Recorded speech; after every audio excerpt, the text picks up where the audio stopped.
Hola, ¿cómo están? Muy buenas tardes a todos. Saludos desde aquí, Apodaca, Nuevo León, México, para todo el mundo, sobre todo de habla hispana, que es en el idioma que nos podemos comunicar. Fíjense que una cosa muy bonita en este momento de la hora de hueva creativa que tiene el maestro Koji, que ha tenido mucha aceptación en las redes sociales, pues vamos a hablar de varios temas. Nunca un tema en especial, pero el tema que hoy vamos a tratar es magia y religión, que aunque parecen la misma cosa, no son lo mismo. Quiero platicarles qué es la magia. La magia es el crear hechos portentosos con el conocimiento de la ley de la naturaleza. O sea, la magia nunca va a violar las leyes naturales. Es el conocer bien a la naturaleza y poder crear hechos portentosos respetándola siempre. Esa es la magia. La magia muchas veces se piensa que es blanca, negra, roja o de X color. No. Magia no tiene colores, es la misma siempre. Pero ¿qué diferencia tiene con religión? Porque esa es la pregunta que me han estado haciendo mucho en las redes sociales, puesto que como ustedes saben, dentro de la religión yo soy Tata en Finda, trabajo lo que es la regla de Palomonte, y se dice, bueno, pues ¿qué es lo que hace el maestro Koji? Porque por un lado menciona magia y por el otro lado menciona que es religioso. Bueno, antes de ser religioso, yo practico la alta magia.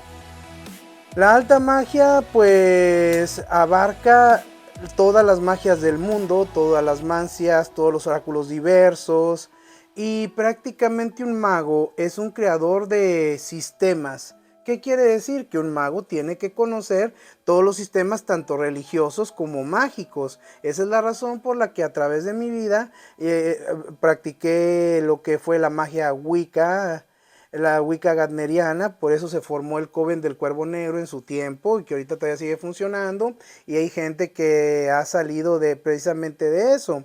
También ha habido gente que me ha conocido en el ámbito religioso, como Tata en Finda, que trabajo lo que es el malongo y toda la tradición afrocubana y africana, porque también trabajo varias cuestiones tradicionales. Pero bueno, la pregunta es, ¿cuál es la diferencia? Bueno, la diferencia es esta. Nosotros en el malongo tenemos los espíritus báculo, que son nuestros ancestros, son las ancestralidades. Todo mundo tenemos un ancestro. Se cree también mucho que tenemos un enfumbecano, que después hablaré de ese tema. Y tenemos también un microcosmos, que es nuestra enganga, nuestro lucero, que nos permite contactarnos con todas esas fuerzas naturales. Entonces, bueno, hasta ahí la naturaleza sigue siendo el centro de todo este tipo de creencias. Lo único distinto es que como religión no trabajamos en sí magia totalmente. La religión tiene su magia, porque magia y religión en el tiempo andilanga, en tiempo pasado, estuvo muy unida. De hecho, de la magia nació la religión.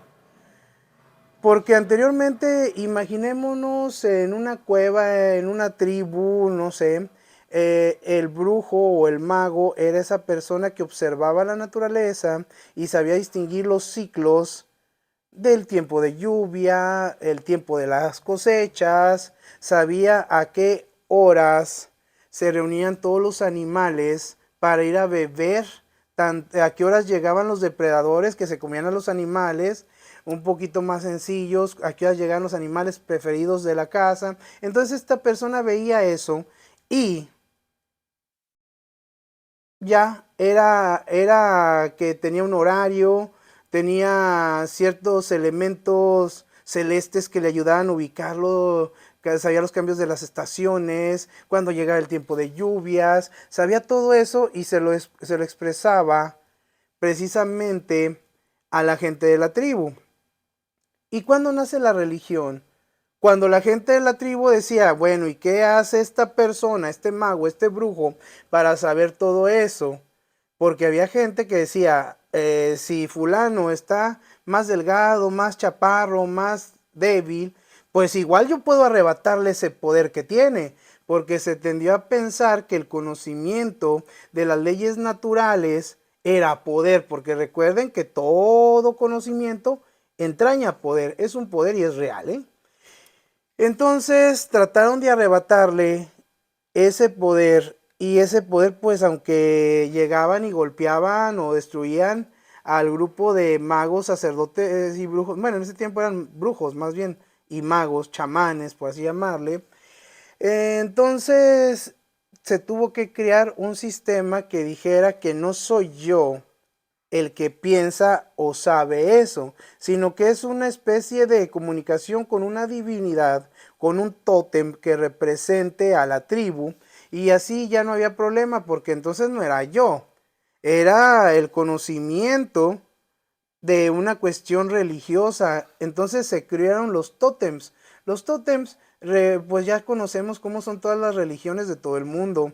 Son a veces figuras de animales, figuras antropomorfas, y son entidades que representan en sí a la tribu.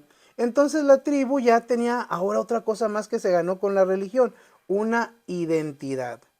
Y cuando empieza a ver eso, pues no podríamos decir, soy yo, fulano de tal, el que sabe que a las 6 van a tomar agua los animales y es fácil cazarlos. Tampoco ya decía de que sé que estos granos no son venenosos y se pueden cultivar y se pueden almacenar y duran mucho tiempo y podemos tener comida.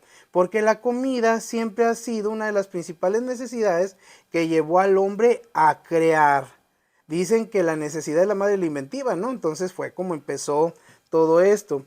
Entonces cuando empezó a ver un tótem, una figura más grande que el ser humano y que representaba todos los poderes de la naturaleza, se le tenía que propiciar.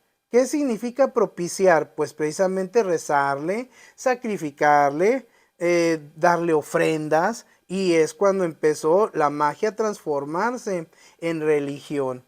Cuando pasó ese cambio, ya entonces ya no era el brujo o mago el que tenía el conocimiento, era el conocimiento que solamente podían obtener la gente que se iniciara en los distintos tipos de sacerdocio del tótem familiar, ancestral o como le queramos llamar. Entonces fue cuando empezó a nacer el sistema oracular.